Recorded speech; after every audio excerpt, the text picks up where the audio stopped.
మహిళలకు సంబంధించి సాక్షిలో పనిచేసే జర్నలిస్ట్ శ్రీనివాసరావు, అలాగే అనలిస్ట్గా వచ్చి కూర్చుని పనికిమాలిన చేతంతా మాట్లాడిన కృష్ణంరాజు, వీళ్ళకు సంబంధించిన కేసు పురోగతి చూస్తూనే ఉన్నాం మనం. కొమ్మినేని శ్రీనివాసరావుని నిన్న హైదరాబాద్లో ఇంటి దగ్గర ఏపీ పోలీసులు వచ్చి అరెస్ట్ చేసి తీసుకెళ్లారు. ఇవాళ కోర్టులో ప్రొడ్యూస్ చేస్తే కోర్టు ఆయనకి 14 రోజుల రిమాండ్ విధించింది.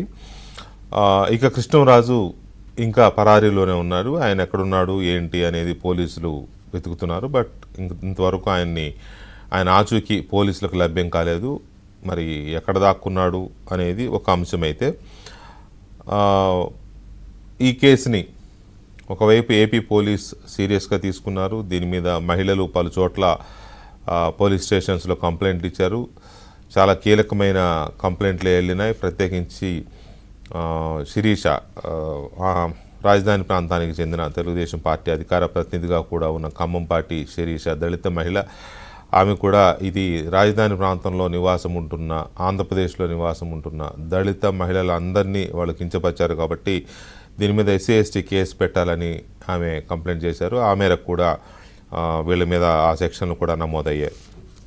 ఇక మరోవైపు దీన్ని రాష్ట్ర మహిళా కమిషన్ కూడా సీరియస్గా తీసుకుంది. మహిళా కమిషన్ దీని మీద కేసు బుక్ చేసింది. బుక్ చేయడమే కాకుండా జాతీయ మహిళా కమిషన్కు కూడా ఈ కంప్లైంట్ని ఫార్వర్డ్ చేసింది. జాతీయ మహిళా కమిషన్ దీన్ని సీరియస్గా తీసుకోవడమే కాదు, దీన్ని కేసు వెంటనే బుక్ చేసి కఠిన చర్యలు తీసుకోవాలని రాష్ట్ర DGPకి జాతీయ మహిళా కమిషన్ ఆదేశాలు జారీ చేసింది.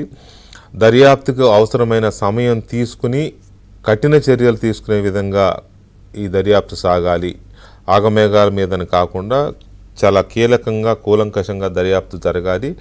దర్యాప్తు చేసి కఠినంగా ఉండాలి చర్యలు అని మహిళా కమిషన్ ఆదేశించడం అనే దాన్ని రాష్ట్ర మంత్రి నారా లోకేష్ కూడా స్వాగతించారు. దాని మీద ఆయన ట్విట్టర్లో స్పందించారు. మరోవైపు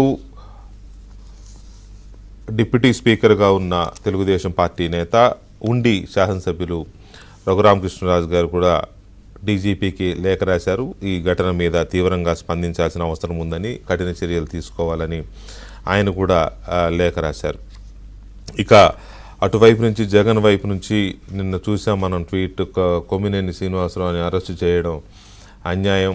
ఆయన సీనియర్ జర్నలిస్టు, ఒక యాంకర్కి ఏమి సంబంధం, ఎవరో అనలిస్టు మాట్లాడిన దానికి యాంకర్కి అలాగే సాక్షి సంస్థకి అంటగట్టడం ఏంటి అని చెప్పి ఆయన తన అక్కసంతా వెళ్ళగక్కారు. ఇది కక్షపూరిత రాజకీయాలంటూ ఆయనతో పాటు వైసీపీ నేతలు కొంతమంది మాట్లాడుతున్నారు.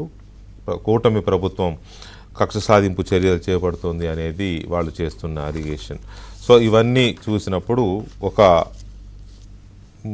లైన్లో మనం చర్చించవచ్చు. రెండో లైన్, అసలు ఇదంతా కూడా ఒక ఆర్గనైజ్డ్ ముఠా చేస్తున్న ఒక కుట్రగా మనకి కనిపిస్తుంది. చాలా పకడ్బందీగా. ఎందుకంటే రాష్ట్రంలో శాంతి భద్రతలకు విఘాతం కలిగించాలి, శాంతి భద్రతలే ఈ 5 ఏళ్ళు తనకు అజెండా కావాలని జగన్మోహన్ రెడ్డి భావిస్తున్నాడని మనకి కూటమి ప్రభుత్వం గద్దెనెక్కిన మొదటి నెలలోనే అర్థమైంది.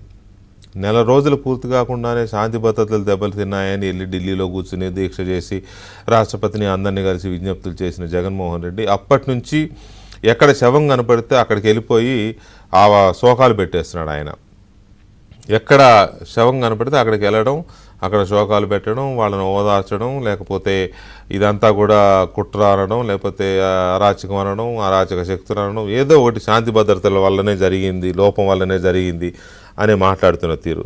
సో ఇలాంటి నేపథ్యంలో ఈ జరిగిన ఇప్పటి ఘటన కూడా ఖచ్చితంగా ఇది ఒక ఆర్గనైజ్డ్ కుట్రలో భాగంగానే జరిగింది అనే ఒక లాజికల్ అంశం మనకి తెర మీదకి వస్తుంది. ఇలాంటి కీలకమైన అంశాలు మనం మాట్లాడదాం. మనతో మాట్లాడడానికి